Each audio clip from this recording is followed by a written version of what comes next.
Innanzitutto ringrazio questa bellissima platea, ringrazio veramente tanto di questa forte presenza.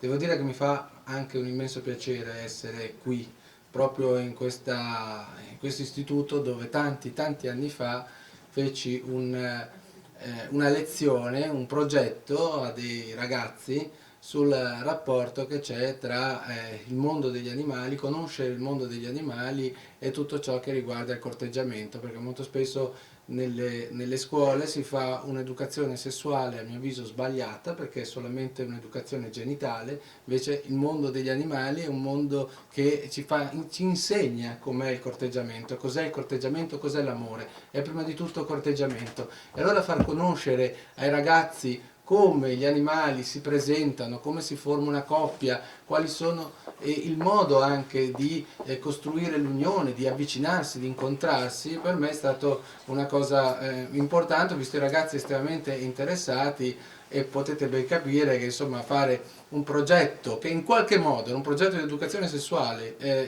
in un istituto anche come questo è importante e mi ha fatto piacere vedere come diciamo, i rappresentanti di questo istituto avessero comunque capito molto bene questo progetto, dicendo che effettivamente questo dava un grande contributo per quanto riguardava la conoscenza dell'altro, perché in fondo poi gli adolescenti il grosso problema è di incontrarsi, non è solamente quello di come dire, semplicemente costruire un rapporto. Molto spesso c'è proprio una difficoltà dei maschi a incontrare le femmine a incontrare i maschi, e invece nel mondo animale ci spiegano esattamente come viene fatto questo incontro attraverso questo corteggiamento, che sono danze stupende che l'uomo ha poi come dire, copiato, perché in fondo tutte le danze che l'uomo ha costruito in realtà sono imitazioni dei rituali di corteggiamento di moltissimi animali, quindi gli animali sono stati e sono dei grandi maestri per l'uomo. Molto spesso l'uomo se ne è dimenticato di questo, pensa che siano solamente degli oggetti da usare, in realtà sono stati prima di tutto dei maestri e lo sono ancora. Ora, io penso che sempre di più ci sono persone che stanno aprendo delle attività nel pieno rispetto degli animali, e quindi io auguro che si sviluppi sempre di più questo mercato professionale, si sviluppi sempre di più queste professioni che in qualche modo aprono completamente un nuovo mercato. Quando sento molto spesso parlare di animali sembra quasi che insomma bene o male siano delle banalità. Non ci dimentichiamo che ci sono tante persone che lavorano in questo tipo di attività, ed è importante. Lavorano in senso integrativo, perché gli animali comunque, gli animali che ci circondano, gli animali domestici hanno fatto la storia dell'uomo e sono ancora molto importanti per l'uomo, e molto spesso c'è una svalutazione, una banalizzazione. Io questo l'ho vissuto sulla mia pelle, nel senso che quando mi sono laureato in medicina veterinaria, la prima cosa che ho trovato scritto sul vocabolario, alla voce veterinario, cattivo medico. Ho detto bene, ho fatto tanta fatica per laurearmi e per diventare un cattivo medico. E questo però ci dà la misura di come ci sia una svalutazione di tutto ciò che riguarda. Quindi se sei un medico del mondo animale vieni considerato un medico di serie B, se sei un volontario del mondo animale sei considerato un volontario di serie B. Insomma, qualunque tipo di attività che riguarda questo ambito ha una svalutazione, c'è una banalizzazione. Anche nelle trasmissioni televisive, quando si parla di animali, si parla sempre in modo banalizzato, con quelle musichette sciocche, no? Taratata, e subito c'è questa idea comunque che ne so, tutto quello che si fa per gli animali sia in qualche modo qualcosa che viene sottratto all'uomo. E questo è il grande sbaglio, perché in realtà gli animali migliorano le nostre capacità empatiche, migliorano le nostre capacità di immaginario, migliorano le nostre capacità comunicative, sono degli ammortizzatori sociali importantissimi, sono dei referenti psicologici per molte persone unici, e quindi andare a banalizzare è veramente un atto criminale a mio avviso. Perché poi questa banalizzazione porta soprattutto a far vedere, che ne so, la persona che ha preso il cane e gli ha messo il collarino con gli Swarovski, no? E chiaramente una persona che non sa niente dice: guarda te, invece di pensare a tanti bambini che stanno male eccetera, questi comprano il collarino con gli Swarovski al cane. Ma non è il cane che vuole il collarino con gli Swarovski. Chi si compra il collarino con gli Swarovski lo fa per se stesso, non certo per il cane. Eppure la banalizzazione vuole portare a questo, cioè vuole portare a sminuire tutta una serie di ambiti, perché in fondo l'uomo nasce con la domesticazione, perché bene o male oggi si parla addirittura dai 100.000 o comunque prima dei 50.000 anni che sia stato domesticato il cane, cioè ben 40.000 anni prima, almeno 40.000 anni prima della rivoluzione del Neolitico, cioè che diventassero degli agricoltori e degli allevatori, quindi 40.000 anni prima di questa rivoluzione l'uomo era già con il cane. E quindi questo, noi parliamo di domesticazione del cane, beh dovremmo dire che anche il cane in qualche modo ci ha domesticato, ci ha cambiato, ci ha fatto diventare quello che noi siamo. La socialità del cane è immensa, io mi ricorderò sempre in una trasmissione, mi aveva chiamato Marzullo, quello che fa quelle trasmissioni serali, eccetera, e dovevo commentare questo film Cicco, che oggettivamente è un film che ti lascia veramente il magone, perché oggettivamente è un film molto tragico. Ed erano tutti scandalizzati, ma come pensate ai cani e non pensate ai bambini? E guarda caso quelli che fanno questo discorso non pensano mai ai bambini naturalmente, no, però gli dà fastidio che qualcuno pensi ai cani. Allora ho detto, ma guardate, l'egoismo non è qualcosa che riguarda verso l'altro, non è qualcosa che riguarda l'altro. Chi è egoista è lui egoista, è un predicato della persona, è un carattere della persona. Chi è egoista con tutti, è egoista con i bambini, è egoista con gli anziani, è egoista con gli animali. Quindi non possiamo pensare che ci sia una sottrazione, cioè una persona che in qualche modo si lascia comunque coinvolto dal dramma di Hachiko e manifesta la propria commozione, è una persona che ha empatia, è una persona che si lascerà commuovere anche da un bambino, anche da un anziano, è una persona che sentirà l'altro, sarà in grado di compatire l'altro, cioè di sentire il pathos dell'altro. Viceversa una persona che non ha questa caratteristica non si lascerà compatire da niente, perché come dicevo l'egoismo è una caratteristica della persona, non è un predicato rivolto a qualcosa. E c'è da dire però un'altra cosa, che il cane ci insegna a non essere egoisti, perché il cane è per primo, quando una persona inizia ad avere una relazione con un cane e adottare un cane, il cane con il suo affetto veramente incondizionato, col suo modo costante di starti vicino, di capirti, perché un cane ti capisce quando tu arrivi a casa e sei stanco, lui capisce quando tu sei nervoso, capisce questa sua empatia, questa sua capacità di mettersi nei tuoi panni, perché tutti i cani sono a Cicco. A Cicco è una storia bellissima, sicuramente, ma tutti i cani sono a Cicco, perché un cane non abbandonerà mai una persona, mai. Sono le persone che abbandonano i cani, non i cani abbandonano le persone. E il cane è quindi un animale che è in grado a un bambino di insegnargli una socialità, un'empatia, perché il bambino fin da piccolo si relaziona con un essere vivente che gli dà tutto l'affetto che può, che gli dà tutta la vicinanza che può. Il bambino fin da piccolo impara prima a immedesimarsi, prima ritiene il cane come lui, ma poi piano piano si accorge che il cane per certi versi è diverso da lui, è differente da lui. E quindi impara l'empatia, cioè la capacità di capire gli stati d'animo dell'altro, che so che l'altro naturalmente prova cose che io non sto provando in questo momento. L'empatia non è una dote che scende dal cielo, l'empatia è qualcosa che noi andiamo a esercitare nella relazione con gli altri. E soprattutto oggi i bambini che sono sempre di più isolati dentro le loro camerette, non c'è più il gioco collettivo, non c'è più il gioco del cortile, non c'è più lo stare all'interno di un gruppo che detta determinate regole. Un bambino che ormai non è più egocentrico, è quasi un demiurgo che fa e disfa qualunque cosa, che gli viene insegnato che il mondo gira intorno a lui, ed anche la televisione glielo dice, da quello che gli costruisce la banca intorno a quell'altro che dice tutto gira intorno a te. C'è un vero e proprio apprendistato di egoismo, di egocentrismo. Un cane riesce a rompere questo apprendistato, riesce ad aprire una breccia nel cuore di quel bambino e a dare degli stimoli di empatia molto forti. Quindi non solo commuoversi per un animale non significa odiare il genere umano o portare via qualcosa al genere umano, È come dire se vuoi bene al papà non vuoi bene alla mamma, cioè che discorsi sono? Cioè sono due cose completamente diverse, no? Come la relazione che puoi avere con i genitori è diversa da quella con i nonni. Noi andiamo verso una omologazione, vede il fatto che le persone anziane, si pensa che le persone anziane non servano più, si mettono dentro delle case di riposo, si allontanano, invece l'anziano è importantissimo, soprattutto per i bambini, perché le cose che ci hanno insegnato i nonni, ricordiamoci, le cose che ci hanno insegnato i nonni, i genitori non ce le insegnano. È una relazione diversa, il bambino ha bisogno di avere dei referenti vari, no? Dei vari referenti che siano i genitori, gli amici e gli animali, sono tanti i nonni, tanti referenti e ciascuno gli insegna qualcosa di diverso, non è possibile pensare di omologare. E qui entriamo in un discorso, in un secondo discorso che penso che sia importante.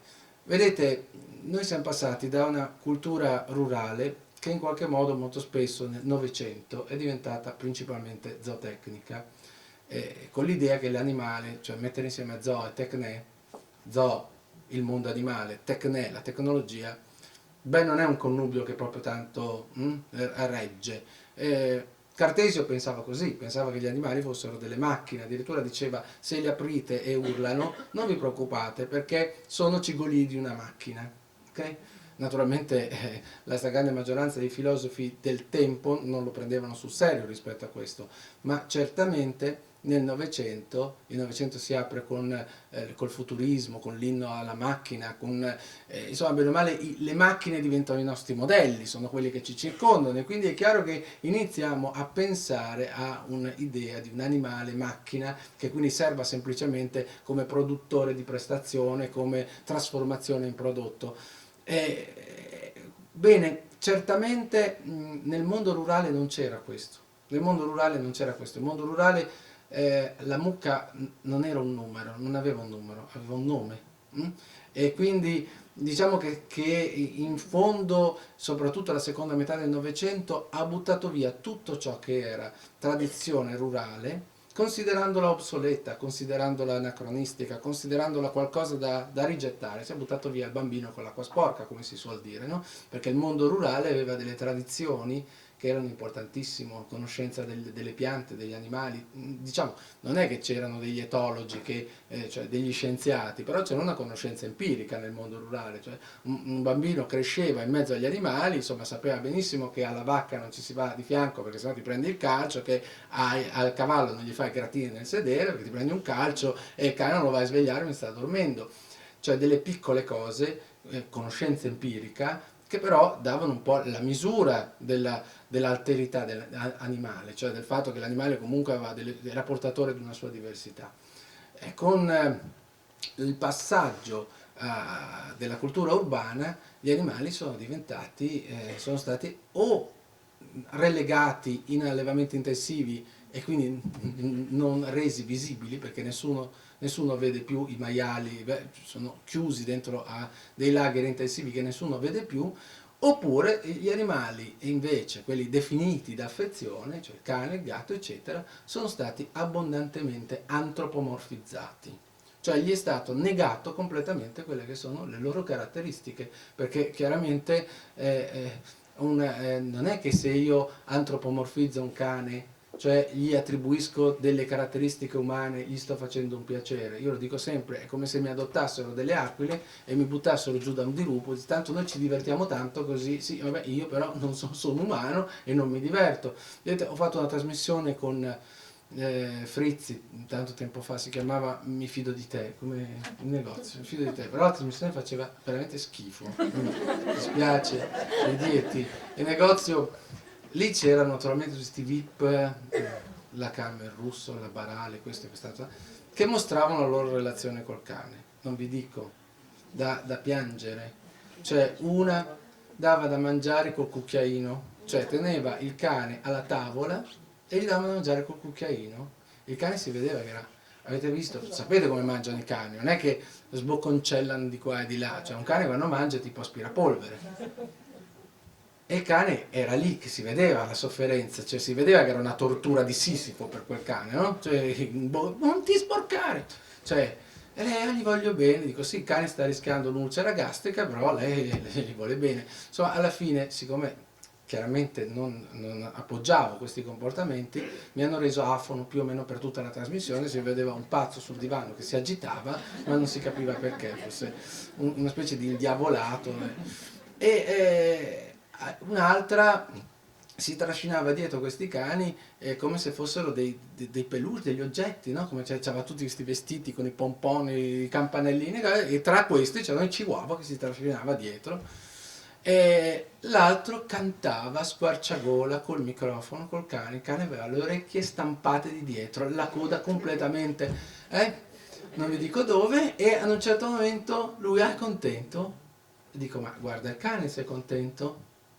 Ecco, il punto fondamentale è questo, che dopo che io naturalmente litigo con tutti, ma non si capisce cosa sto dicendo, c'è di fianco a me l'altro esperto e dice, eh sì, ma Marchesini ha ragione, perché voi li viziate troppo i vostri cani.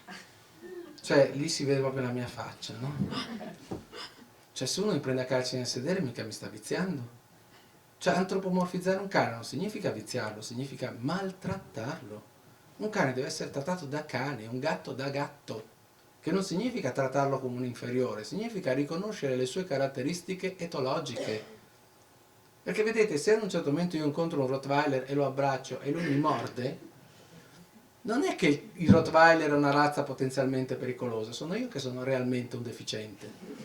Perché penso che l'abbraccio sia un linguaggio universale, una parola che va bene dagli alieni ai lombrichi, in tutto l'universo dei viventi, vuol dire è un messaggio di pace. No, l'abbraccio vuol dire ti voglio bene nel mondo dei primati, finito il mondo dei primati, o non vuol dire niente o vuol dire cose completamente diverse. Un cane che si sente abbracciato assomiglia a una monta, come dire sono più forte di te, dice adesso vediamo se sei più forte di me.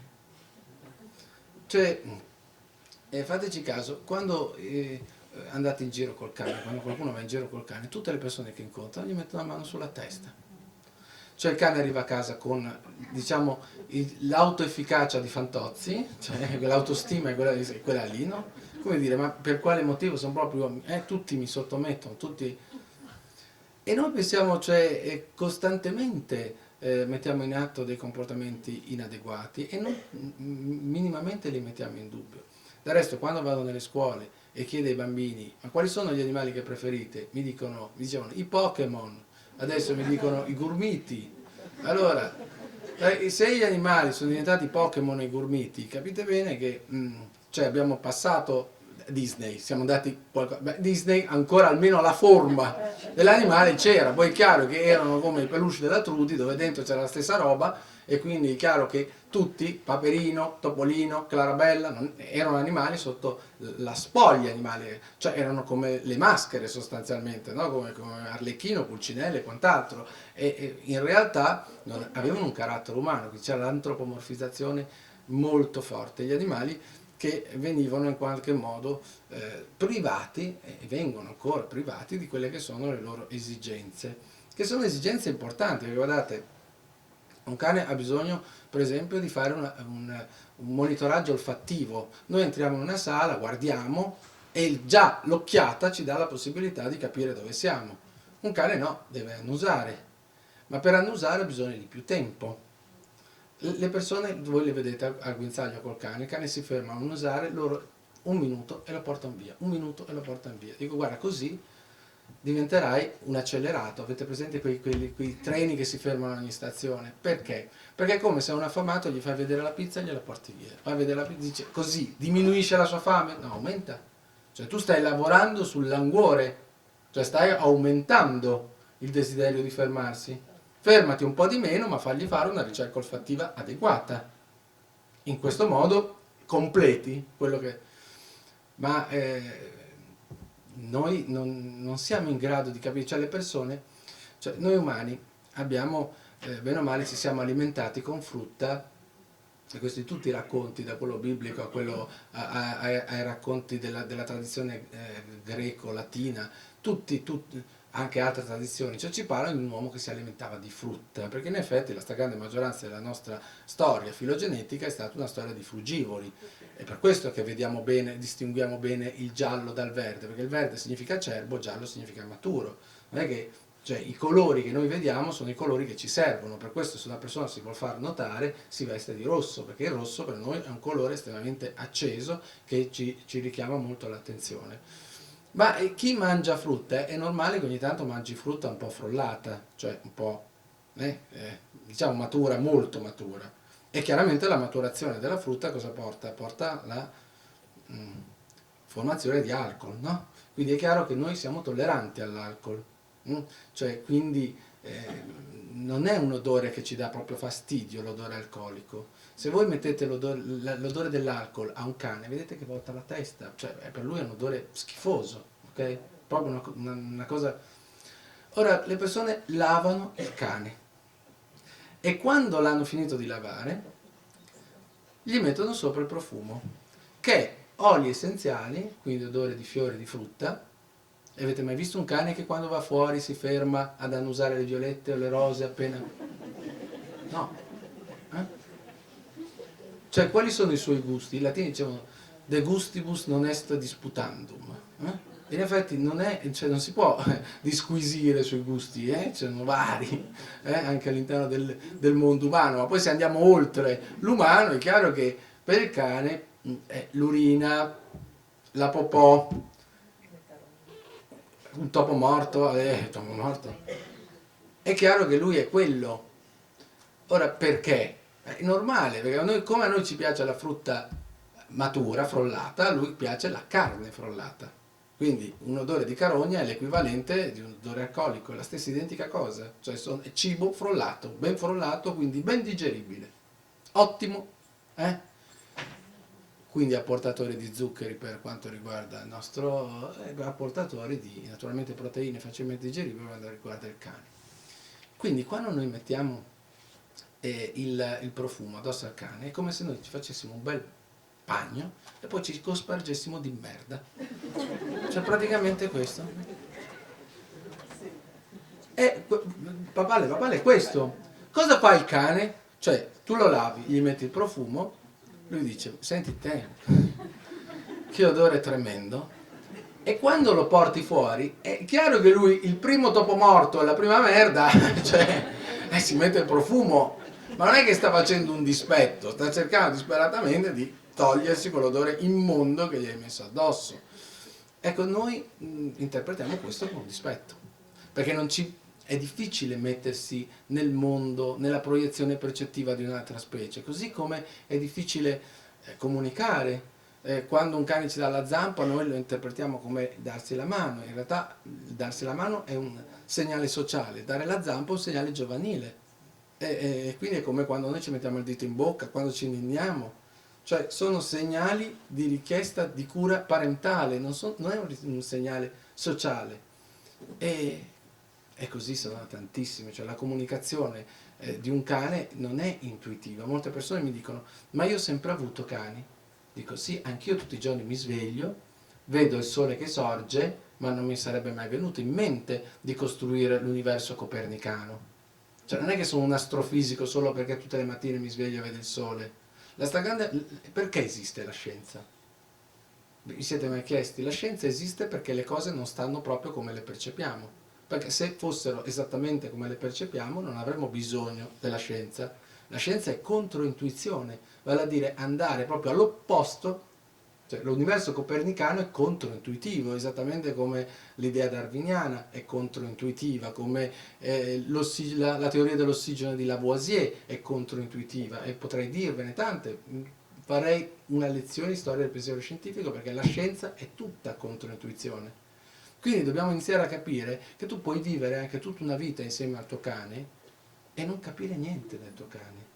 Io ho fatto, quando ho scritto il dizionario, mi hanno detto, ma come, dai, le persone tanto, insomma, fido si fa capire. Sì, va bene, fido si fa capire, ma è un po' come andare a Londra e parlare a gesti. Non è che riesci a fare dei discorsi tanto. Oppure andare a Londra e vai in bagno, dici voglio farmi la doccia, scrivi cold, vuol dire caldo, cold, caldo sicuramente, ti fai la doccia fredda e te la prendi col portiere. Cioè la traduzione maccheronica o i tentativi non ti porteranno mai a una relazione profonda. perché la relazione profonda significa, bene o male, che tu sai quello che il cane ti sta dicendo. Perché per esempio quando il cane mi lecca in faccia potrebbe chiedermi qualcosa, potrebbe essere un segnale d'affetto, non è il bacino, non c'entra proprio niente col bacino, è un segnale, bene o male, quando la mamma lupa va in predazione, porta a casa il cibo, non è che arriva con le borse della spesa, no? Non ha le borse della spesa, le ingurgita e questo significa che quando arriva i cuccioli leccano in faccia, lei rigurgita, quindi diciamo che questo leccare in faccia provoca il rigurgito. Per cui se andate fuori col vostro cane, il cane annusa quello che annusa, e poi tornate a casa e il cane vi lecca in faccia e voi da disgusto vomitate, il cane dice ecco è proprio questo che volete. Il, il, ecco, questo leccare in faccia, i segnali giovanili vengono utilizzati dagli animali anche come segnali di pacificazione. Cioè, se voi vedete, quando un cane è aggredito da un altro cane, se non c'è una rissa, i segnali di pacificazione che fa è proprio quello di mettersi come un cucciolo. Ok? Quindi fare un segnale giovanile è un po' come dire sono un cucciolo, non te ne approfittare, non ti posso fare niente. Ok? Quindi vengono anche definiti sottomissioni, in realtà è proprio una pacificazione, pacificare l'altro, il segnale giovanile è pacificatorio. Quindi quando tu abbracci il tuo cane, dici perché il mio cane è contento se lo abbraccio, perché mi dai i bacini, dico, vai bravo, cioè quel cane ti sta dicendo smettila per favore, cioè, perché in fondo il tuo cane, cioè è chiaro che se incontri il Rottweiler o comunque qualunque altro cane e lo abbraccia e ti morde e dici sono più forte di te, vediamo, ok? Se il tuo cane farebbe qualsiasi cosa pur di stare con te, quindi tollera, però dopo un po', quando tu esageri, stringi troppo forte, troppo a lungo, troppo frequentemente, ti dice guarda, basta, non ne posso più di questo comportamento. Ecco, vedete, la mancanza di capacità comunicativa e interpretativa ci crea molto spesso una grande quantità di equivoci. E veramente noi rischiamo col cane di fare esattamente come la versione di latino con la traduzione maccheronica. Prendi sempre 3. La traduzione maccheronica tu prendi 3, fisso, sulla versione prendi 3. È chiaro che è più veloce, no? Leggi e la fai la traduzione maccheronica, devi andare sul vocabolario, il Castiglione Mariotti, lì, mettiti lì, vi ricordate, è dura, insomma. E allora se star lì, o il Rocci di greco era poi tremendo, proprio il nome era un nome vocabolario sostanzialmente. Però, se vuoi fare una traduzione corretta devi usare il vocabolario, non puoi fare la traduzione maccheronica. La stessa identica cosa. Così l'idea che molte delle relazioni col cane siano in realtà delle versioni da 3, cioè delle versioni proprio fatte male, nel senso che molto spesso appunto la persona non prende in considerazione che il cane percepisce il mondo in un altro modo, comunica in un altro modo, è interessato ad altre cose. Anche questo, dice vabbè, interessato, qual è il problema? Io molto spesso mi chiamano e dice il mio gatto è un dormiglione. Io dico guarda che il tuo gatto non è un dormiglione, è un depresso. Perché se ad un certo momento metti un gatto, il gatto ama il movimento, cioè se una cosa è in movimento è bella, se una cosa è ferma, è statica, fa schifo. Cioè voi mettete il gatto davanti al computer, anche la più bella immagine, se avete presente quegli salvaschermi stupendi eccetera, no? Fermi, immobili, il gatto non degno di uno sguardo. Se fate così col mouse che si muove la freccetta, il gatto subito. Perché quando c'è qualcosa che si muove diventa irresistibile per il gatto, cioè il gatto perde completamente la testa. Ecco, il mondo dei gatti in una casa rurale di campagna era un mondo fatto di farfalle, di lucertole, di mosche, di cose che volavano, di ombre, di foglie che cadevano. Era un mondo in movimento, era un mondo che quindi accontentava questo suo piacere, questo suo interesse. Poi il gatto è una sorta di Nureyev, è un grande atleta, è un ginnasta, un acrobata, è fantastico. E chiaramente lui si muove su 3 dimensioni, non su 2. E la casa di campagna gli permetteva questo. Ora prendi un gatto, lo metti in un appartamento, dice c'è una bellissima libreria, dice vabbè sarà bella, tante cose, però tutto immobile, tutto fermo. in un mondo bidimensionale statico. È chiaro che è come quando prendi un anziano e lo metti in una casa di riposo. Io sono molto contrario a questa usanza, quindi la ripeto, gli anziani devono stare in mezzo a noi, anche perché sto diventando anziano. Ma Cicero pro domo sua. Però insomma, io penso che quando vado a fare attività di per terra qui dentro, dice, ma qui stanno bene perché hanno il caldo, perché hanno da mangiare, ma l'anziano lì si sente morire, perché non c'è niente che in qualche modo lo riporti in una dimensione di interesse. Lì non c'è niente che lo interessa. Capito? Uno si sveglia la mattina, dice anche devo fare una fatica, ma la fai? Se sei pregno di questo interesse, se sei pieno di questo interesse, se c'è questa motivazione, capite? E la motivazione non è il motivo, la motivazione è quel qualcosa che ti spinge dentro, che ti fa uscire fuori la voglia di fare, anche di stancarti. Vedete, se io non avessi motivazione, se non mi piacesse fare questo tipo di attività, ma secondo voi farei tutte le mie giornate, fine settimana, venerdì, sabato, domenica, cioè io faccio stasera qua a Treviso, domani mattina a Trento, domani pomeriggio a Milano, domani l'altro a Bologna e poi a Parma. Okay? Questo è il mio fine settimana. Cioè se non ci fosse la motivazione non potrei reggere, non potrei stare a parlare. La motivazione è quel qualcosa che ti porta, che ne so, a uscire di casa con la voglia di andare a fare shopping. Perché? Perché siamo dei raccoglitori. Voi prendete un bambino, fa la raccolta delle figurine, prendete una persona su una spiaggia, raccoglie le conchiglie, in un bosco raccoglie le bacche. Io devo stare molto attento, devo uscire con un portafoglio vuoto, perché sennò la prima libreria esco, dopo sono pentito, ma sono le lacrime del coccodrillo, perché cioè, c'è un appeal tremendo nell'essere umano la raccolta. Vedete le persone che vanno alla fiera e fanno a botte per avere tutti i campioncini, li vogliono tutti, poi a casa non capiscono perché hanno preso quella spazzatura, ma lì proprio c'è la corsa. Questo è tipico del raccoglitore. Se tu gli regali il primo volume di un'enciclopedia del cavolo, che non farebbe mai, però c'è il primo volume e allora la compra tutta. Allora hanno capito? E questo, voglio dire, è l'interesse. E per il gatto questo interesse cos'è? L'attività atletica e l'attività predatoria, ma non per mangiare. Il gatto può avere tutta la ciotola piena, non gli interessa correre dietro le cose in movimento, prenderle. Come noi non andiamo a fare shopping perché abbiamo il frigo vuoto, andiamo a fare shopping perché ci piace andare fuori, prendere le cose e portarle a casa. E lì c'è il raccoglitore, paleolitico in noi, che quando sei nervoso, stressato, dice fammi uscire che vado a fare shopping. E è la stessa cosa del gatto, solo che il gatto non può fare niente lì, se non quella la sera di mettersi a correre dietro al nulla. Cioè è così forte la sua voglia predatoria che fa queste cacce allucinatorie, dice al crepuscolo il mio gatto diventa matto. Non è diventa matto, che poveretto non ne può più.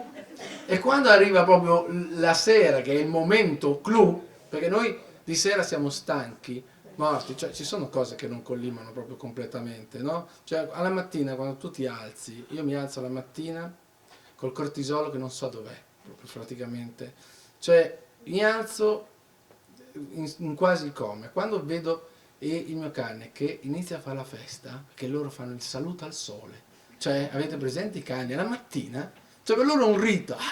Poi naturalmente ogni cane lo interpreta in maniera diversa, no? Se c'è un Labrador che ha questa tendenza a portare tutto, è molto epimelletico, cerca in giro una cosa ti posso portare, ti arriva lì con una ciabatta, ti arriva lì con qualcosa, e cioè, se hai un molossoide facciamo la lotta, dai, facciamo la lotta, ha una diversa struttura motivazionale. Comunque il gatto è un depresso, perché tu lo metti in un mondo che è privo di qualunque cosa che lo possa interessare. E questo è, l'interesse è un aspetto importantissimo, cioè capire che ogni essere vivente ha una sua struttura motivazionale, cioè ha un'inclinazione a fare delle cose. Gli esseri viventi non sono delle entità passive, reattive, che aspettano gli stimoli per reagire. Il gatto non è che è lì passivo che aspetta gli stimoli. Il gatto è così curioso che come si mettono nei guai i gatti, penso che nessun altro animale, cioè si infila da qualunque parte. Devi stare attento a lasciare lo sportello della lavatrice aperta, perché se la lasci aperta e la chiudi, poi dopo il gatto ti va in centrifuga, perché per lui la curiosità, l'esplorazione, eccetera, è fortissima. Cioè, gli animali sono degli attori, sono degli interpreti, non sono delle macchine passive che rispondono a delle sollecitazioni stimolative. L'altra cosa importante di questa diversità che non viene mai riconosciuta è la cognizione. Allora, io sento sempre dire, ma è più intelligente un cane o un gatto? È più intelligente uno scimpanzé? Ah, ho sentito dire che lo scimpanzé è l'animale più intelligente. Allora, cerchiamo di capirci subito che cosa vuol dire intelligenza.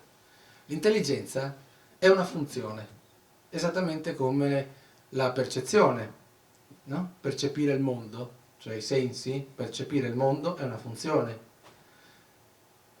Gli ormoni, il sistema endocrino è un altro tipo di funzione. Il sistema locomotorio è un altro tipo di funzione. Il sistema gastroenterico è un altro tipo di funzione. Dite, mi sto dicendo cose difficili? No, mi state capendo, vero?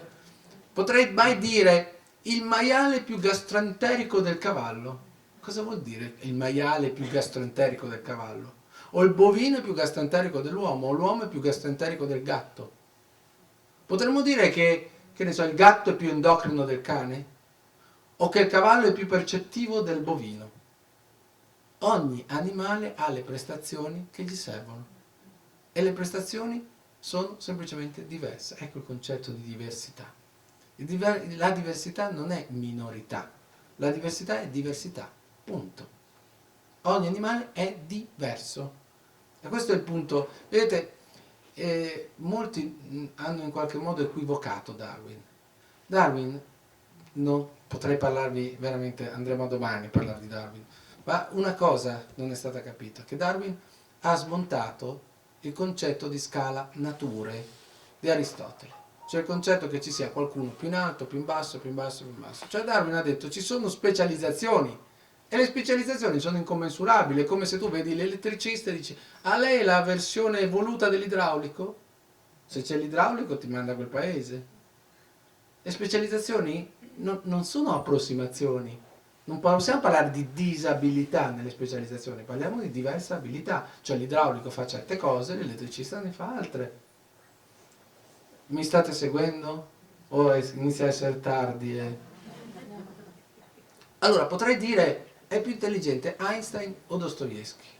Beh, se uno ha letto la teoria della relatività ristretta o allargata di Einstein, dice, caspita. Ma se uno ha anche letto i fratelli Karamazov o Delitto e Castigo, i demoni, dice, caspita. Cosa vuol dire questo? Che sono due intelligenze diverse. Dostoevsky è un'intelligenza narrativa. Mentre invece Einstein è una tendenza logico-matematica. Quando io vado nelle scuole, chiunque fa attività scolastica, di insegnamento, immediatamente si rende conto che c'è il bambino che capisce se gli fa un disegno, se lo può visualizzare, se può avere un'icona, un simbolo, qualcosa che lui possa visualizzare, allora lo capisce. C'è un'intelligenza visuo-spaziale. C'è l'altro bambino che capisce se tu la lezione gliela poni in maniera narrativa e dici, che ne so, Archimede faceva questo e poi si è accorto di quest'altro, allora capisce, non riesce a capire la legge se tu non gliela poni in maniera storico-narrativa. C'è l'altro bambino che va a fare ginnastica, vede il maestro fare una cosa e la fa immediatamente. Io ho avuto un'invidia tremenda perché ero scarsissimo in ginnastica, proprio era una roba tremenda. C'è l'altro bambino che invece la matematica per lui è qualcosa che immediato. Cosa significa questo? Che esistono intelligenze differenti, perché l'intelligenza è la capacità di risolvere determinati problemi. E capite che i problemi di un cane, che è un animale che ha una socialità di squadra, cioè un animale che punta tutto sull'organizzazione della squadra, quindi un animale concertativo, cioè è come magari i giocatori di calcio fossero così, no? È un politico, magari avessimo politici così, ma dici quel politico è un cane, dico sempre magari fosse un cane, magari. perché veramente è uno statista incredibile, cioè il cane, lui pensa sempre col noi, pensa sempre come gruppo, si pensa sempre come gruppo. Quando dice il cane è dominante, io dico guarda che il cane è semplicemente un coordinatore del gruppo, altro che dominante. Siamo noi uomini che abbiamo questa mentalità da caserma. Il cane è assolutamente al servizio del gruppo. Quanto più un cane è leader, tanto più è ministro, ma nel senso proprio di minus, di quello che è al servizio. E il gatto ha un'intelligenza assolutiva. Cioè il gatto, dicono gli animali, il gatto è un animale solitario. No, il gatto non è un animale solitario. Chiunque ha un gatto, vive con un gatto, sa perfettamente che ce l'hai sempre tra i piedi. E anzi, quanto più te ne stai tranquillo, tanto più lui ti cerca. Perché per un gatto, una persona esuberante non è tanto, come dice Celentano, è lento. Invece uno che sta buono, tranquillo, è rock per il gatto. Quindi immediatamente gli corre addosso. Cioè, se c'è uno che ha paura dei gatti e arriva in casa, sta fermo, stai tranquillo che il gatto gli salta sulle ginocchia, dice è dispettoso. No, non è dispettoso, è che è fortemente accreditato. Ora, il gatto è un animale sociale, non è un animale solitario, ma è un solista. Cioè, quando si tratta di fare qualcosa, dice fuori dalle scatole che qui lavoro io. Quindi la sua intelligenza è l'intelligenza di un enigmista, di un solutore. È un'intelligenza completamente diversa da quella del gatto. Quindi non possiamo dire è più intelligente il cane, è più intelligente il gatto. Sono due diversamente abili sotto il punto di vista cognitivo. Ora, noi stasera, questo è il preambolo, cioè, se pensate di andare via, stasera dobbiamo parlare di una cosa che per me è molto importante, vale a dire, tra l'altro è un ambito che sta avendo un grossissimo sviluppo, veramente un grandissimo sviluppo, quindi quando io sento parlare di crisi, dico sempre, beh, ci sarà anche la crisi, però per esempio io persone che lavorino, cioè le persone che lavorano con me, per esempio, faccio fatica perché sono morte, perché devono fare troppo, non riesco a stare dietro, non personale, veramente su questo ambito mi mancano le persone. Che cosa sta accadendo? Iniziamo a capire che cosa sta accadendo. Innanzitutto abbiamo capito una cosa, che le macchine sono molto utili per darci prestazione, ma sono fredde. Adesso magari nel futuro, forse succederà come diceva Asimov, che arriveremo a un mondo dove ci sono uomini e macchine, basta. Philip Dick, l'altro scrittore di fantascienza, che naturalmente io preferisco, amante dei gatti, cioè i suoi replicanti, avete presente Blade Runner, gli androidi, in realtà lui, Philip Dick, dice sono gatti. Adesso ve lo spiego subito come ho pensato ai replicanti, sono gatti, i gatti sono la mia fonte di ispirazione. Beh, Philip Dick diceva, no, il futuro sarà al massimo le macchine e gli animali. È più facile che ci sia questo binomio, perché se c'è l'uomo ci saranno gli animali.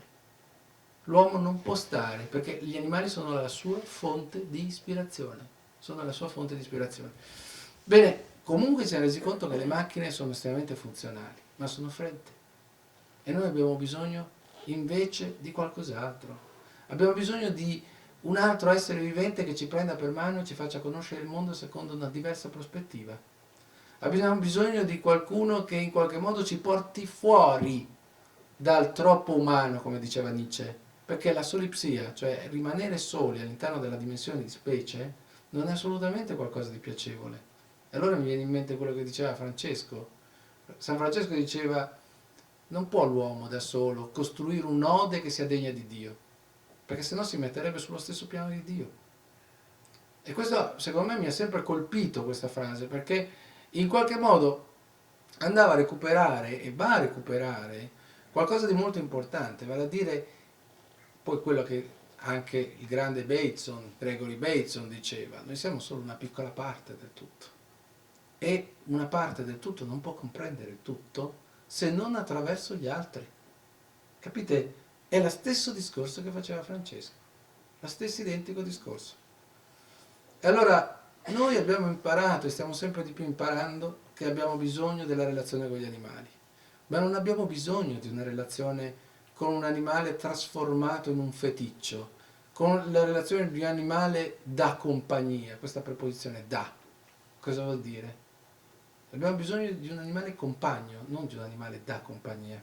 Non abbiamo bisogno di un animale da affezione, abbiamo bisogno di un animale affettivo. Riuscite a capire la differenza? Perché quella preposizione strumentalizza, eh? Quella preposizione trasforma l'altro in uno strumento. Allora, questo è qualcosa che si sta sviluppando.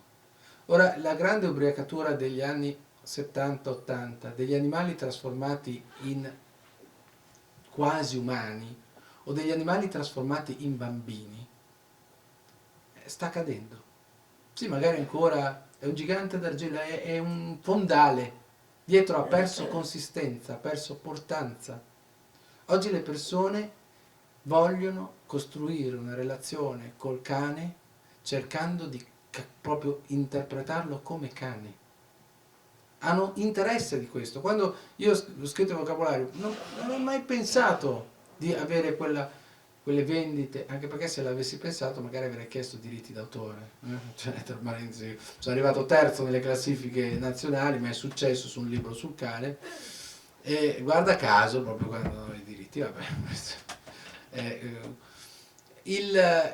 però questo testimonia il fatto che la gente è interessata, è fortemente interessata. È interessata a un rapporto basato proprio su una relazione con l'animale come portatore di questa diversità, di questa sua specificità. Cioè l'antropomorfismo del fine secolo del Novecento è superato. Ormai le persone non vogliono più avere una relazione solo in casa con questo cane trasformato in una sorta di bambino, che sono tristissimi questi poveri cani, che devono fare i bambini fin quando sono lì a morire, sono anziani eccetera, piccolino. Cioè vedi questi cani che hanno una pazienza veramente incredibile. Provate voi se qualcuno vi trattasse fin quando avete 90 anni come se col biberon non possono mandarci a quel paese. Cioè, non hanno ancora trovato il modo.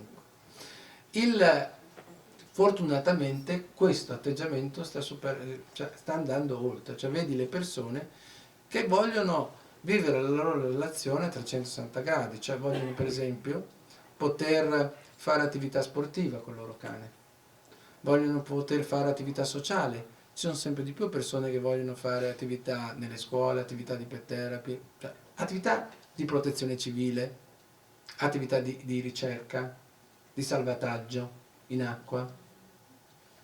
Quindi nascono discipline sportive e attività sociali che trasformano quella che gli inglesi chiamano pet ownership, che significa relazione affiliativa, in pet partnership, cioè relazione collaborativa. Cioè noi stiamo sempre di più andando verso una relazione di tipo collaborativo. Sempre più forte questa voglia, questo bisogno delle persone di fare attività con il proprio cane.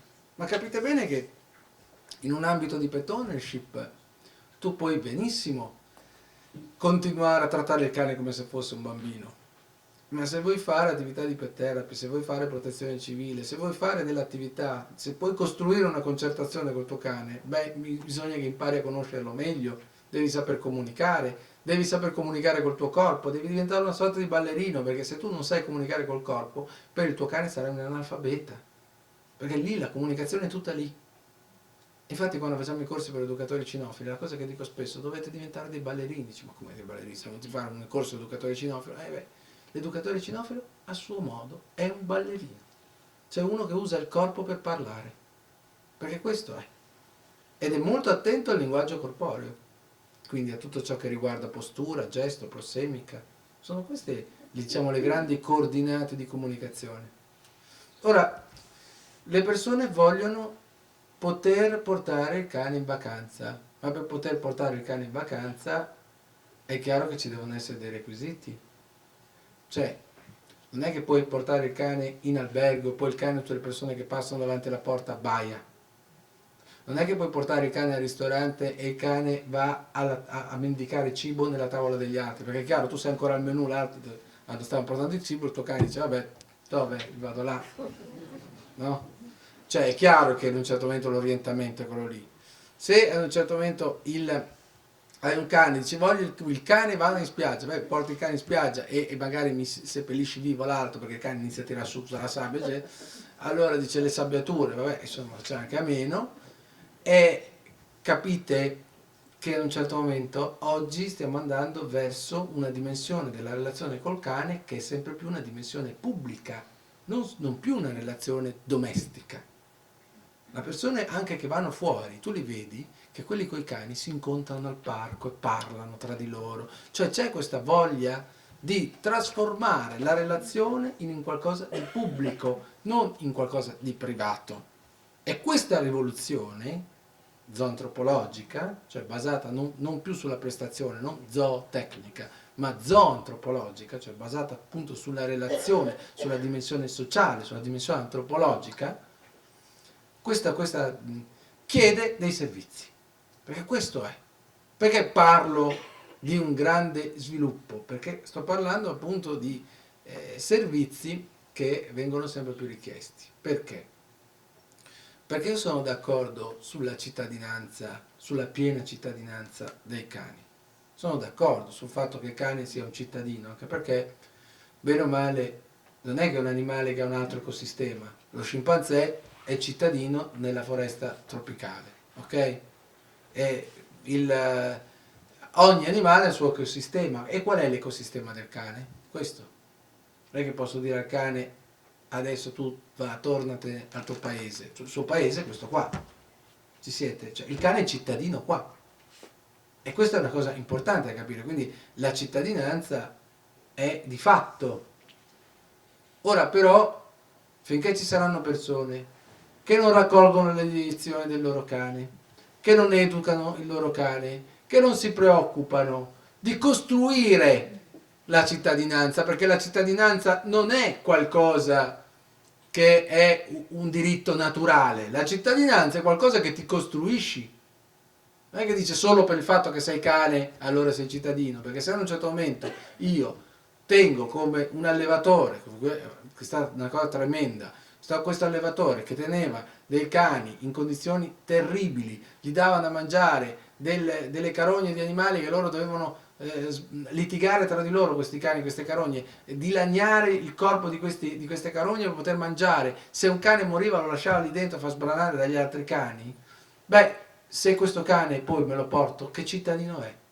Cioè è stato tirato su a sopravvivere attraverso un comportamento molto pericoloso. Se questo cane me lo lasci libero, c'è un bambino che gattona, capite? La cittadinanza, come qualunque processo di integrazione, deve essere costruita attraverso dei progetti, non può essere dato così, va costruito. Per questo che parliamo di progetti del cane buon cittadino, il bravo cittadino quattro zampe, tutto il lavoro su Galateo, il libro che ho fatto, il Galateo per il cane, perché sono tutte azioni che oggi ci chiedono, innanzitutto, le persone cosa chiedono? Chiedono che il proprio cane sappia stare nelle situazioni, non chiedono più l'addestramento tradizionale, non chiedono più il cane che faccia questo tipo di lavoro, le persone chiedono prima di tutto di avere un cane che sa stare nelle situazioni pubbliche, un cane che se malauguratamente una volta si apre il cancello e passa qualcuno non viene sbranato, un cane che puoi avere tranquillità di portare in qualunque posto, su un mezzo pubblico da qualunque parte, perché se vuoi la cittadinanza la devi costruire, ma per costruirla è necessaria una pedagogia. È necessaria una pedagogia, non un addestramento. La pedagogia è un indirizzo evolutivo, è un progetto evolutivo, cioè fare in modo che quel soggetto costruisca delle competenze e delle caratteristiche caratteriali che gli rendano possibili determinate tipologie di inserimento sociale e di integrazione sociale. Non è qualcosa... E quali sono queste caratteristiche?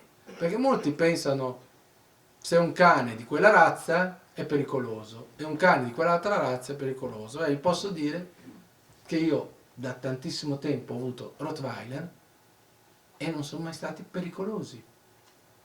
Facevo delle attività di pet therapy, facevo delle attività di qualunque tipo, ok? Attività educative con i bambini, attività di pet therapy con persone anziane o con persone che avevano degli handicap psicomotori, non ci ha mai avuto problemi, è un cane dolcissimo. Perché? Perché ha avuto un progetto educativo naturalmente tarato sulle sue caratteristiche. Non avrei fatto lo stesso progetto educativo su un border uguale identico a un molossoide, ok? Ogni cane ha bisogno del suo progetto educativo, ma attraverso un progetto educativo quel cane diventa un ottimo cane relazionale. Ora, vedete, il problema di oggi qual è? Che un tempo una persona si prendeva un border collie perché voleva fare un certo tipo di attività, o prendeva un Rottweiler perché faceva un'altra, quindi le tendenze dei diversi cani venivano disciplinate dal lavoro, perché il lavoro disciplina. Oggi le persone tendono ad assecondare perché pensano che il cane sia un bambino, quindi il Rottweiler gli piace fare il tira e molla, via, facciamo il tira e molla con lo straccio, facciamo il tira e molla col bastone, facciamo il tira e molla con qualunque cosa, in modo tale che quel cane da adulto cosa può pensare? Che il mondo è bello perché prendi e strappa. L'ha fatto con qualunque cosa, è come quelli che vogliono insegnare al cane a non mordere i mobili, gli prendono i giocattoli di legno, dico bravo, è perfetto. O quelli che non vogliono il cane predatorio gli danno quei giochini a forma di animali. C'era uno che ha fatto un gioco per il cane con tutto il pelo che veniva giù così e un filo e tirava, il cane prendeva. Al parco il primo Yorkshire l'ha preso, era uguale. Capite? Per certi cani con caratteristiche predatorie, persino delle palline che fanno gnic gnic sono target ponte, cioè si prestano a processi di generalizzazione, un po' come se dai le scarpe vecchie da giocare al cane, ti distruggerà le scarpe nuove. È normale che sia così, tu gli hai creato il ponte per arrivare lì. Se tu il gioco con Rottweiler, tu l'avessi fatto, facciamo il tira e molla, va bene, facciamo il tira e molla perché è meglio fare un tira e molla disciplinato piuttosto che portare quel cane con la voglia di fare quell'attività in un'adolescenza dove poi è un fiume che tracima, perché o gli costruisci gli argini o i fiumi tracimano, stai concetto. E quando tracimano? Quando è nell'adolescenza. Nell'adolescenza sconti tutti gli errori che hai fatto in preadolescenza, sempre, con i figli come con i cani. Allora, tira e molla sì, ma su questo oggetto, che non assomiglia a nessun altro oggetto, in questo contesto, cioè come sul tatami, non fuori. Le arti marziali sono quelle arti disciplinative, dovremmo prendere spunto da queste perché lì c'è la disciplina. La disciplina non significa inibizione, significa competenza. Dare disciplina significa dare competenza. Uno dice, ma tu sei contro la disciplina? No, io sono a favore della disciplina. Perché a volte quando parlo uno dice, sempre, no? Quando vai nei convegni uno dice, ma sarà di sinistra o sarà di destra? No? Allora se tu dici, ah perché là bisogna dare campo espressivo, eccetera, è di sinistra. Ah, perché bisogna disciplinare, ma vedi che è di destra.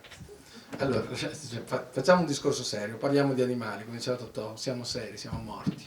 Allora, qui stiamo parlando del fatto che la disciplina è competenza.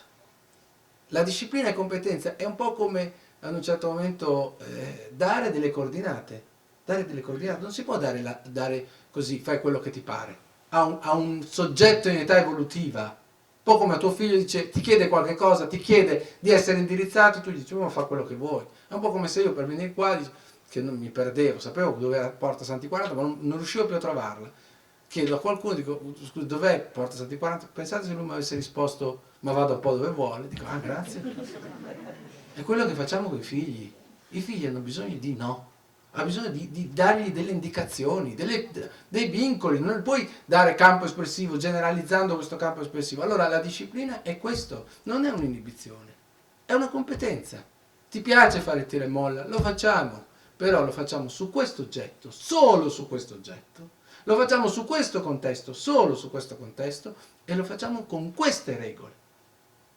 Allora capite, io su una tendenza ho costruito un alveo e ho evitato e l'ho fortificato questo letto del fiume, questo alveo, queste sponde, le ho fortificate in modo tale che quando ci sarà la piena, perché in adolescenza c'è sempre la piena, le mura tengano. Allora, questo è quello che avveniva un tempo quando gli animali facevano, i cani facevano determinate attività, ora non le fanno più e il rischio invece che la persona quando arriva a casa asseconda la tendenza del cane, cioè gli piace fare sto gioco, facciamolo. Poi c'è questa malaugurata idea, no? Che noi ancora ragioniamo, cioè c'è stata la rivoluzione neurobiologica degli anni 70, 80, eccetera, eppure ragioniamo ancora come all'inizio del Novecento, quando si pensava che il comportamento fosse espressione di un'energia, cioè si chiamava psicoenergetica. Cioè ragioniamo ancora come se i cani fossero delle pentole a pressioni che vanno sfogate. Io lo porto fuori così lo faccio sfogare. No, dico, guarda, gli stai insegnando che fuori si va in maniera eccitata e esuberante. È chiaro? Cioè non è che deve sfogarsi, perché cosa sfogare? Oppure dice il comportamento è una consumazione di cosa? Dei cuscinetti plantari, delle scarpe, cosa consuma? Cerchiamo di renderci conto che è la disciplina quella che ti permette di avere autocontrollo e capacità e libertà, perché è nella disciplina che c'è la libertà, non è fuori dalla disciplina. E allora le persone però arrivano a casa, si sentono in colpa e non sono in grado di educare, non sono in grado di porre dei fermi, delle discipline. Questo è un grosso problema. E allora cani molossoidi possono diventare pericolosi perché chiaramente gli hai enfatizzato e generalizzato questa tendenza, non perché loro in sé siano pericolosi, semplicemente perché un molossoide richiede un certo tipo di educazione, ma è esattamente come un border, perché un border che è affascinato da correre dietro tutto ciò che si muove, se ad un certo momento tu non gli fai una disciplina sul predatorio, questo ti farà attacchi predatori ai treni, correrà dietro alle macchine, un bambino, allora diventa pericoloso per un'altra strada, capite? È un'altra strada. Ma ancora una volta abbiamo sbagliato perché pensando che al cane gli piace correre dietro alle cose, siamo andati al parco e via, ti piace correre dietro? Allora palline, sassi, bastoni, qualunque cosa. E alla fine un cane, li ho visto io dei border fare attacchi predatori ai treni. Cioè,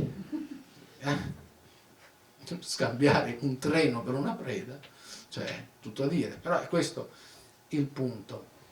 Allora, certamente c'è bisogno, oggi più che mai, di pedagogia cinofila.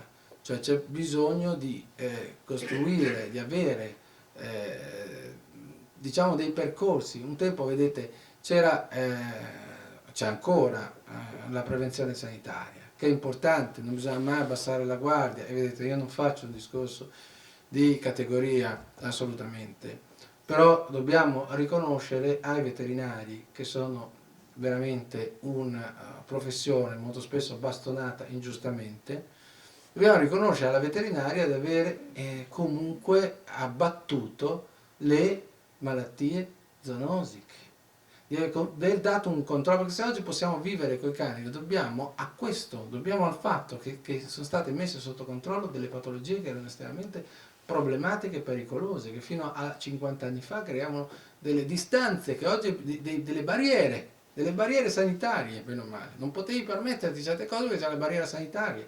Oggi questo è stato sconfitto, superato, e quindi questo è importante. Dobbiamo mantenere la vigilanza su questo, però dobbiamo capire che oggi, oltre alla prevenzione sanitaria, c'è la prevenzione comportamentale.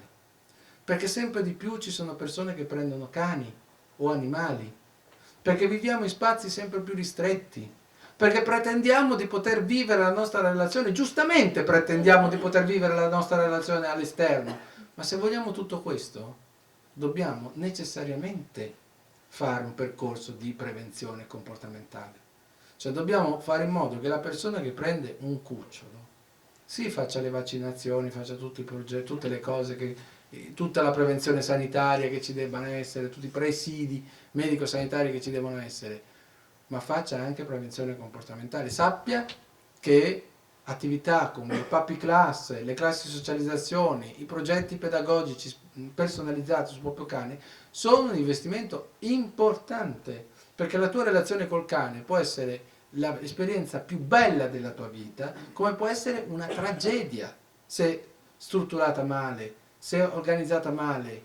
E poi non è che capite quante volte sento chiamarmi delle persone che generalmente mi chiamano a 9 mesi, quando il cane è in piena adolescenza, è come se una persona non educasse suo figlio per i primi 14 anni e poi a 14 anni pretendesse di educarlo. In adolescenza è come pretendere di andare in barca quando c'è, imparare ad andare in barca quando c'è il mare in burrasca, la stessa identica cosa. Cioè questo mi chiama quando c'è il cane con la gamba della nonna che spunta dalla bocca, dice guardi c'ho un problema. E l'idea corrente è quella che in qualche modo comunque in qualunque momento si possa resettare. La psicoterapia si può fare, si possono migliorare, certamente, molto importante l'azione del veterinario comportamentalista e dell'istruttore cinofilo rispetto alle problematiche comportamentali, certo, però tenete sempre presente che quello che puoi fare in pedagogia, cioè con un cucciolo, insomma dopo diventa un po' come costruire una casa nuova e ristrutturare una casa, sono due cose diverse. Se è la casa che dai a ristrutturare, c'è il muro con l'umidità, è un muro portante, te la devi tenere l'umidità. Poi sì, ci sono tutte quelle tante compensazioni, però qualche problemino ce l'hai sempre. Questo non voglio dire con questo che non si possono, certo che si possono mettere a posto, compensare, ma perché dover fare un'azione riparatrice, un'azione comunque che non potrai mai resettare un cane, non è come il computer che lo puoi inizializzare, è un po' come le cose che abbiamo vissuto, no? Un film che non abbiamo mai visto, un film che abbiamo visto tanto tempo fa, volevo dire. Beh, se lo rivediamo diciamo, ah sì, adesso me lo ricordo, vuol dire che era nella nostra testa, capito? Per quello che io dico, certo, un cane che è morsicato, che ha prodotto un incidente grave su un bambino, su una bambina, certo che può essere messo sotto un progetto di riabilitazione comportamentale, però per favore non me lo ridare a una famiglia con bambini, è chiaro, perché sennò il film può saltare fuori, può essere evocato di nuovo, è un po' come una persona che soffre di pedofilia, non me lo mettere a fare il bidello in una scuola, ok? Posso aiutarlo attraverso un processo rieducativo a superare questa cosa, però per favore non me lo rimettere in una situazione fortemente evocativa. È chiaro? Quindi è importante capire che la pedagogia, cioè la prevenzione comportamentale, sta alla base della nostra vita. Allora, che ore sono? È tardi, vero? Le 10 No, anche perché voglio magari delle vostre domande. Ecco, è importante questi progetti di pedagogia ed è importante che piano piano sul territorio ci siano sempre di più persone capaci di fare questi progetti, questi percorsi. Noi per esempio come Scuola Interazione Uomo-Animale stiamo organizzando una rete di persone su tutto il territorio per fare questo tipo di attività. Sentiamo che ce n'è sempre di più bisogno, io mi rendo conto che sono super richiesto di progetti, molto spesso non ho le persone per poterle fare, ecco vi voglio dire che comunque se qualcuno di voi è interessato a intraprendere questo percorso, questo tipo di lavoro, questo tipo di attività, noi per esempio alle persone che fanno il nostro progetto formativo, io sempre dico, se volete lavorare dopo all'interno della scuola lo potete fare, nel senso che effettivamente abbiamo così tanto bisogno di persone che facciano questo tipo di attività che possiamo permetterci di dare alle persone che hanno fatto il percorso l'opportunità di fare i tutoraggi e poi tutte le docenze e via dicendo. Quindi stiamo lavorando per cercare su tutto il territorio di costruire dei presidi comportamentali, persone che sappiano lavorare con i medici veterinari comportamentalisti, progetti sul cane buon cittadino,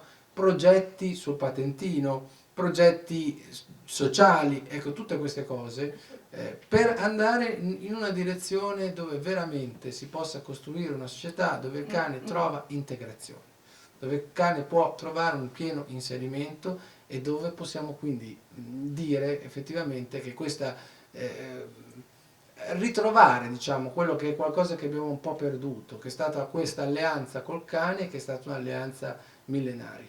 Stessa identica cosa potrei dire un po' diversamente, potrei dire col gatto. Col gatto forse più che parlare di educazione, anche se di educazione in qualche modo si può parlare, ma certamente non si può pretendere che il gatto sia un animale collaborativo, perché non è nelle sue corde essere collaborativo, è un grande solista, quindi non possiamo chiedere di essere quello che non è, però certamente conoscerlo maggiormente, perché il gatto è un animale straordinario, veramente straordinario. Io molto spesso mi trovo che insomma, la stragrande maggioranza delle persone sono interessate alla cinofilia, eccetera, ho paura molto spesso di parlarne poco, però ritengo che sia un animale che molto spesso è bistrattato perché non lo conosciamo. Pensate che un gatto ha sul corpo la capacità di sentire gli ostacoli, nel senso che fa una specie di ecolocazione tattile, mentre i pipistrelli mandano gli ultrasuoni, l'ultrasuono rimbalza contro l'oggetto e torna indietro e il pipistrello lo sente con l'udito e riesce quindi a organizzarsi e muoversi in un ambiente perché fa un'ecolocazione, una sorta di ecografia del mondo.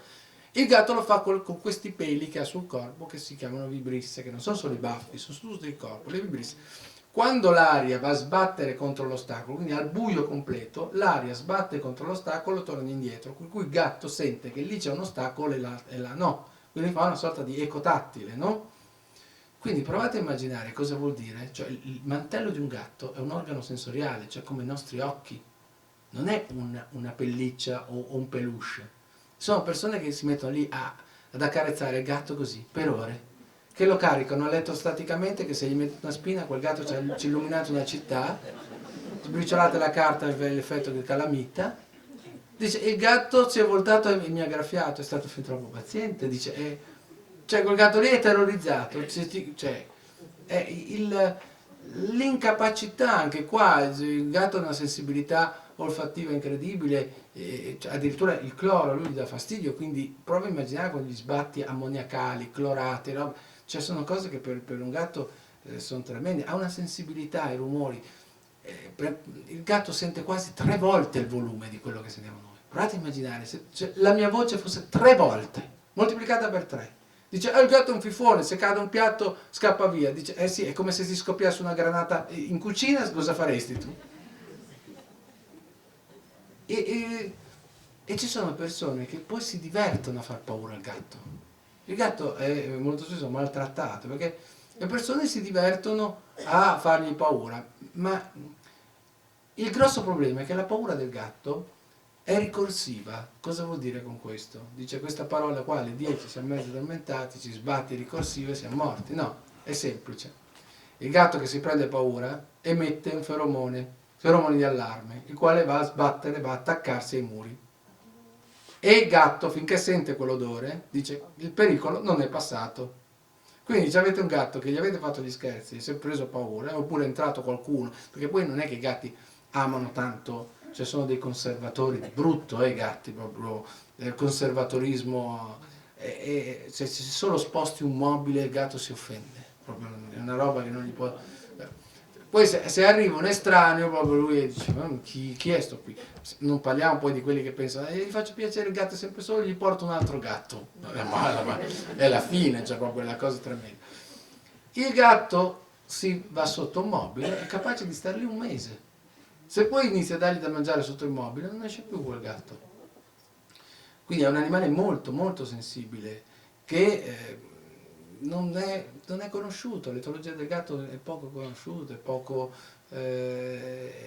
rispettato e molto spesso i comportamentalisti non si interessano del gatto perché effettivamente poi comunque il cane essendo un animale sociale è chiaro che è più problematica, cioè se la relazione sociale non è costruita bene può essere problematica, il gatto è più un animale che essendo un solista crea meno situazioni, anche se vi assicuro che un gatto aggressivo, che mi è capitato più volte, cioè preferisco un cane piuttosto che un gatto aggressivo, però tendi ad avere, e viceversa invece è un animale fantastico, veramente un animale fantastico, bistrattato, che varrebbe la pena di conoscerlo meglio. Comunque lasciate i vostri nominativi perché almeno al limite oppure venite a visitare il sito www.siwa.it giusto per sapere tutto quello che stiamo facendo e comunque mi fa molto piacere se in qualche modo questa serata possa essere comunque un momento non che finisce qua, non un momento spot, ma comunque una possibilità di collaborare, di lavorare insieme su un progetto che come capite bene ci interessa a tutti. Grazie.